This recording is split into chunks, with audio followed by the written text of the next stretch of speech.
When we see the present harm that's being done by capitalism today, in 2026, in a world where a lot of us are underpaid, simultaneously burnt out, slowly turning ourselves into personal brands online, it's very easy to forget that in a moment in time, in the Western world, in Europe, capitalism was revolutionary.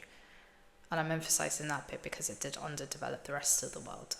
Because before capitalism, medieval Europe was pretty much running on feudalism. Congratulations, you were born a peasant. Your prize is, drum rolls please, remaining a peasant.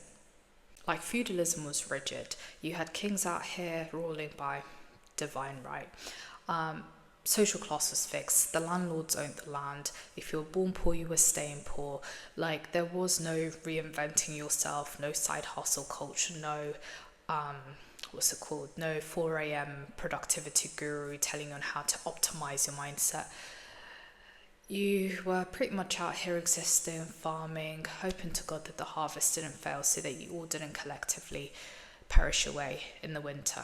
Then capitalism entered the chat in the 15th century and was like, what if we monetized on absolutely everything? So you now had a new class. You had the merchant class. Trade had expanded. The Industrial Revolution took place. Steam engines, factories, textile industry, and the old social order pretty much was detonated. For the first time as a peasant, you were no longer necessarily tied to land. Like, you could leave, you could move into the cities, you could sell your labor elsewhere. There was a chance to move up the social ladder, maybe even start a business. Now, before we start romanticizing the Victorian era or the eras that came before, during the infancy of capitalism, like, factory life was horrific. Like, imagine you'd be working 12, 16 hours, child labor, toxic air, starvation wages. You were pretty much treated like a machine with replaceable parts, with lungs. Like, you had children crawling under machinery, people working till they physically collapsed, lost limbs, and there was pretty much only two workplace rules at the time. Don't die, and if you die, not to worry, there's already someone who's desperate outside who's ready to start on Monday morning. And the sad truth is that Marx understood that for this social class, it still beat the famine, it still beat depending on landlords and waiting for like crumbs to be thrown and to live on. And it got me thinking, if capitalism in its infancy, in those early days, was seen as revolutionary, as transformative, like, how bad was feudalism? Like, I'm guessing there's some sort of first-hand accounts that have survived from the industrial era, but it got me thinking that class of people, the peasants, who would be living and working on the farms, who probably more than likely didn't know how to read and write, like, their stories and their sufferings more than likely perished along with them. So we will never know how bad feudalism was. And ironically, the exploited industrial workers are the reason why we have the rights that we have today. So whether it's the weekends, depending on what fields we work in, the paid leave, sick leave, workplace safety regulations, minimum wage, child labour laws, etc., etc. It's thanks to them that we have the rights that we have today, and the reason why our employers can't treat us as like replaceable body parts with lungs. Or at least the idea that they should not be able to use our lifespan as this consumable resource. The rights that we have today are thanks to workers from that era. They organised, they striked, they rioted, they protested, they died. Like, industrial capitalism had gotten so bad and so brutal that people were forced to challenge it politically. So on the one hand, you've got Marx appreciating capitalism in its early days, in its infancy, the way in which it transformed society, gave people a chance to move up the social ladder, the way it shattered aristocracies, accelerated science, the way it industrialized economies, the way it dragged a stagnant, is the right word feudalistic? But Europe in its feudalism, the way it dragged and transformed Europe, screaming and kicking.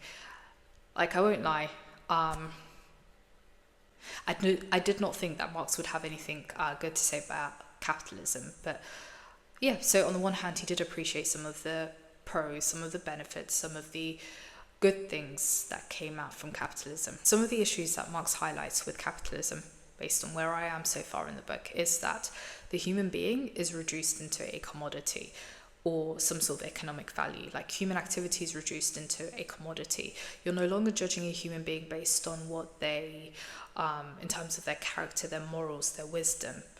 There's that kind of shift to judging them based on their productivity, their income, their status. You have a shift in what the human being values based on economic value. Like, the artist is now producing based on what sells rather than the intrinsic value of their art. The scientist is now dependent on state funding. You've got philosophers who will maybe selling like £399 course on how to unlock your inner empire. Like, the human being becomes a commodity. As Marx puts it, it has resolved personal worth into exchange value. And even the family dynamic changes under capitalism. As Marx points out, the business owning class has torn away from the family its sentimental veil and has reduced the family relation to a mere money relation, which kind of sounds dramatic until you realize that under industrialization, families were pretty much fragmented. Parents are in the factories, children are in mines, entire households were organized around economic survival.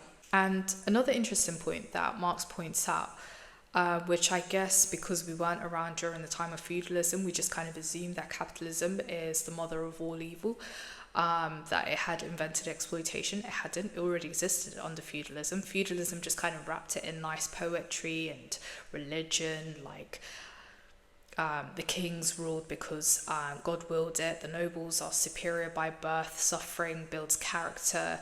Like, capitalism came and removed all of that poetry and all of that religious coating and said, no. Let's be honest here. The reason why you need to work is because rent is due on Friday. So to conclude, a couple of things that have fascinated me so far in reading the book is that Marx actually had something positive to say about capitalism. I didn't see that coming. That capitalism actually gave a chance to the peasant class, a chance to move up the social ladder and to be able to have a life somewhat varied from the life that they started with. And then the final point being, capitalism wasn't the root of all evil. It already existed previously, prior to that, under feudalism. But yeah, I just thought I'd share my thoughts so far, because otherwise I feel like I'm going to forget what I've read. But let me know what you guys think.